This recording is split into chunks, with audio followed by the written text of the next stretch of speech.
네, 윤 대통령에 대한 탄핵 심판 선고가 이르면 다음 주에 이루어질 것으로 전망되고 있습니다. 선고를 앞둔 주말에는 대규모 집회도 예정돼 있습니다. 김은건 YTN 해설위원과 이야기 나눠보겠습니다. 어서 오십시오. 안녕하세요.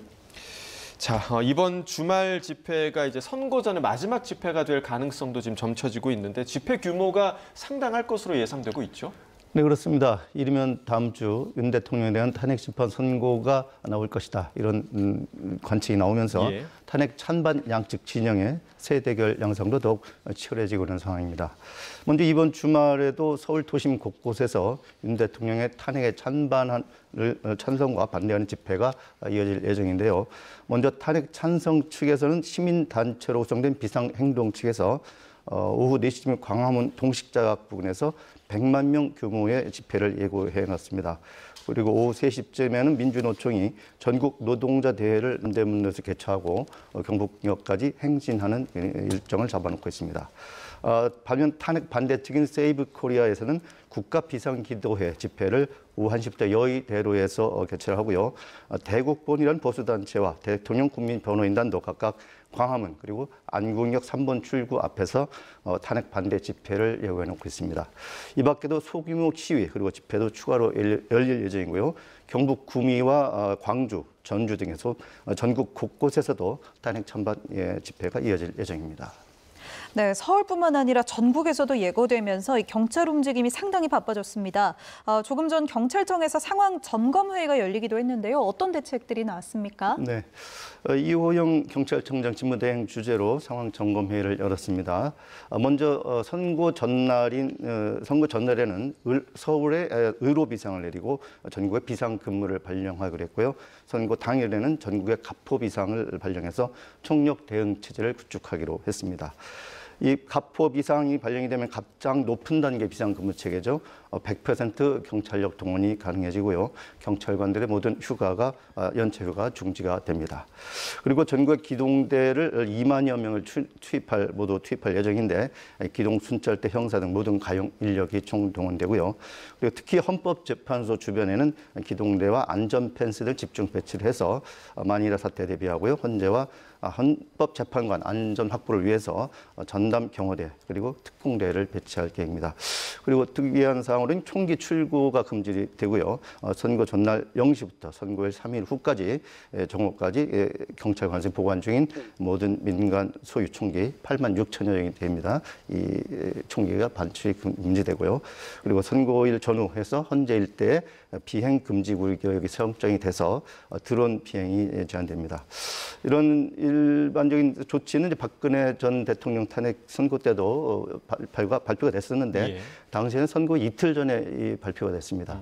그런데 이번에는 선고가 사전에 아직 발표가 안 됐죠. 선거기일이. 그래도 사전에 이렇게 발표하는 걸 봐서는 현재 상황이 매우 심각하다 이렇게 보는 경찰의 시각을 알 수 있겠습니다. 네. 자, 오늘 날짜가 3월 14일이니까 그러니까 12.3 비상계엄 후 지금 석 달 이상이 흐른 그런 시점인데 그 비상계엄 이후에 거의 뭐 곳곳에서 꾸준히 집회가 열렸단 말이죠. 그런데 그 집회에 동원된 경찰 기동대만 뭐 5,000개 부대가 넘는다고요? 네, 5,000개 부대라는 게 이제 실질적으로 5,000개 부대가 있다는 것이 아니고 그 출동한 부대 수를 산술적으로 전부 합쳐보니까 5,400개 이른다 이런 경찰 통계가 나온 겁니다. 통상 동원 한 개 부대는 60명 안팎에 이제 근무를 하게 되는데 연인원 30여만 명이 출동한 것으로 이렇게 추산이 된 겁니다. 현재 전국의 경찰 기동대 수가 이제 2만 명 정도에 이르는데 이 인원이 거의 사나흘에 한 번꼴로 이렇게 탄핵 관련 집회 관리에 투입된 것이다 이렇게 볼 수 있겠고요. 특히 비상계엄이 있던 지난해 12월에는 2,000개가 넘는 부대가 투입이 돼서 가장 많았고요. 이거는 지난해와 비교하면 거의 50% 이상 증가한 수치라고 볼 수 있겠습니다. 특히 이제 현장 시위가 최근 이제 격화되는 양상을 보이면서 근무 강도 그리고 긴장도 더욱 높아지고 있지 않습니까? 그래서 우리 기동대원들의 신체적이고 심리적인 피로도도 더욱 높아지고 있어서 앞으로 이제 집회가 계속 이어질 경우에 이에 대한 운영력도 각별한 대책이 필요해 보입니다. 탄핵 선고가 정말 날 때까지 이렇게 계속 집회가 나올 텐데 역대 대통령 탄핵 심판 가운데 지금 가장 오래 걸리는 사건이잖아요. 네.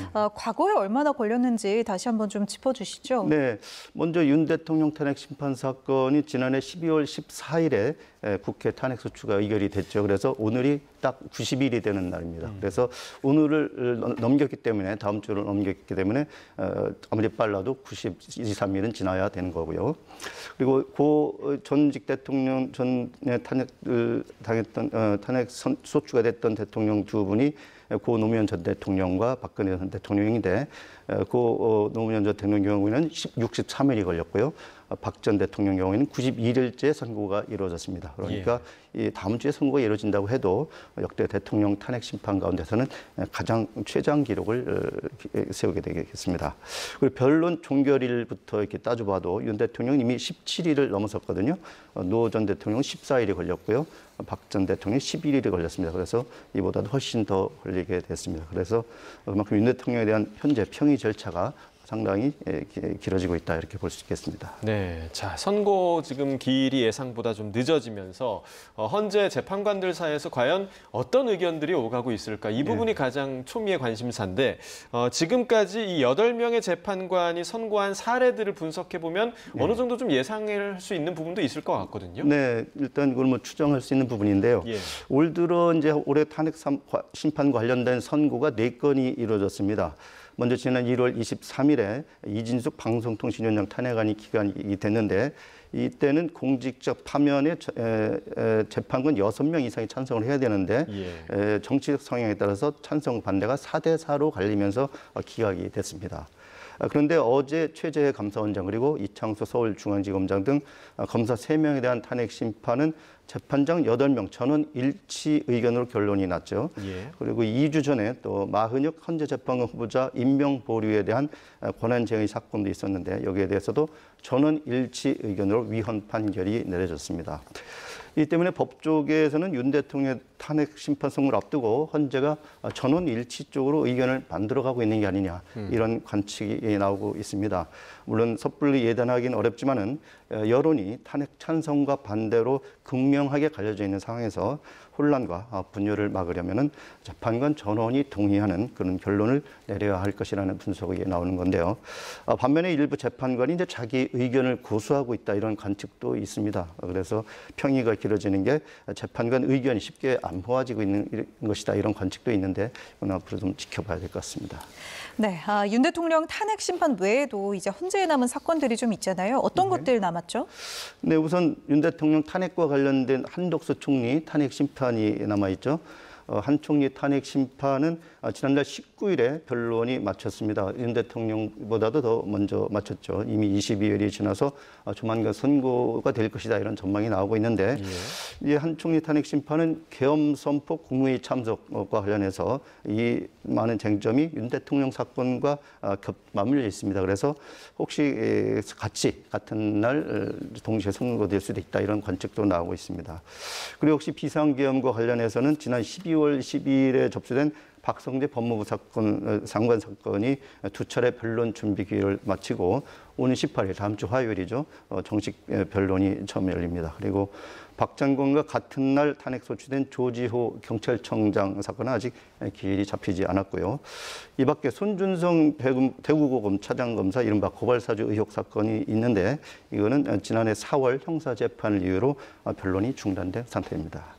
자, 말씀해 주신 그 남아있는 사건 가운데 다음 주 화요일, 그러니까 18일에 박성재 법무부 장관 그 변론이 지금 있는데 이 날짜가 윤 대통령 탄핵 선고 날짜와 좀 어떤 관련이 있을지 이 부분도 여러 분석이 있던데요. 뭐 일단 당장 18일 그날이 화요일인데 그날 윤 대통령 사건까지 선고가 이루어질 수 있겠느냐 그런 관측에 대해서는 다소 어려울 것이다 이런 관측이 집요합니다. 왜냐하면 이날 이제 윤 대통령 탄핵 선고가 이루어진다면은 같은 날 이제 두 가지 사건을 이제 헌재에서 이제 처리를 해야 되고 그리고 윤 대통령의 탄핵 심판 선고가 보통은 전에도 보면 오전 11시에 이루어졌거든요. 박근혜 전 대통령 경우에도 오전에 이루어지고 오후에 또 이 변론을 또 해야 되기 때문에 만약에 이런 그 윤 대통령 탄핵 심판에 대한 그 사회적 관심 그리고 사회적 파장 등을 고려를 하면은 같은 날 이게 변론을 진행하기는 매우 어려울 것이다. 이런 것이 대체적인 시각이고요.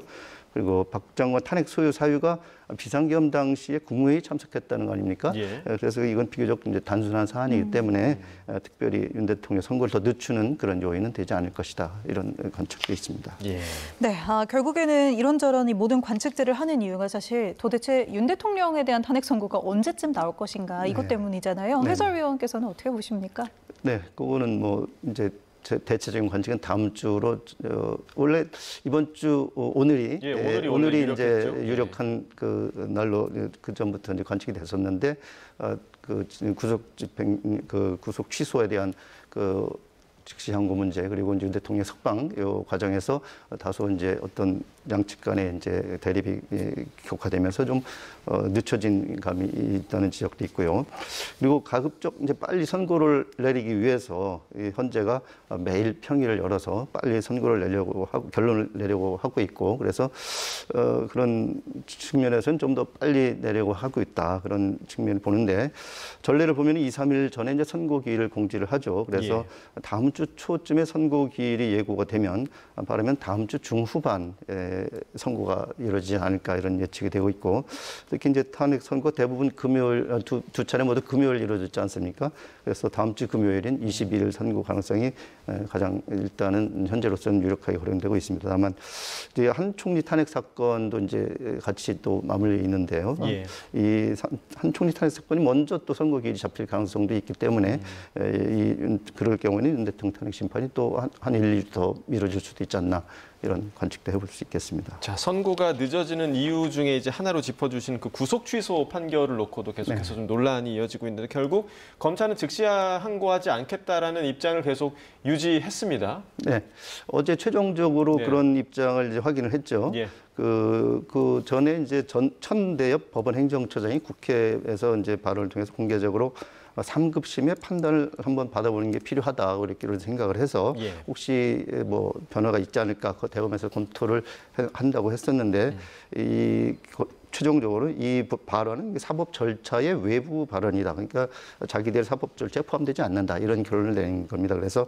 기존의 검찰의 내부 절차 그대로 유지를 하기로 한 겁니다. 결국 오늘이 이제 즉시 항고 기한이거든요. 예. 그러니까 오늘이 이제 뭐 사실상 지났기 때문에 결국 윤 대통령 구속 기한 논란 관련해서는 이번 항고 절차가 아니라 결국 본안 재판에서 가려지게 됐습니다. 알겠습니다. 자, 다음 주로 예상되고 있는 윤 대통령 탄핵 선고 전망과 관련한 이야기 YTN 김은건 해설위원과 나눠봤습니다. 오늘 말씀 고맙습니다. 고맙습니다.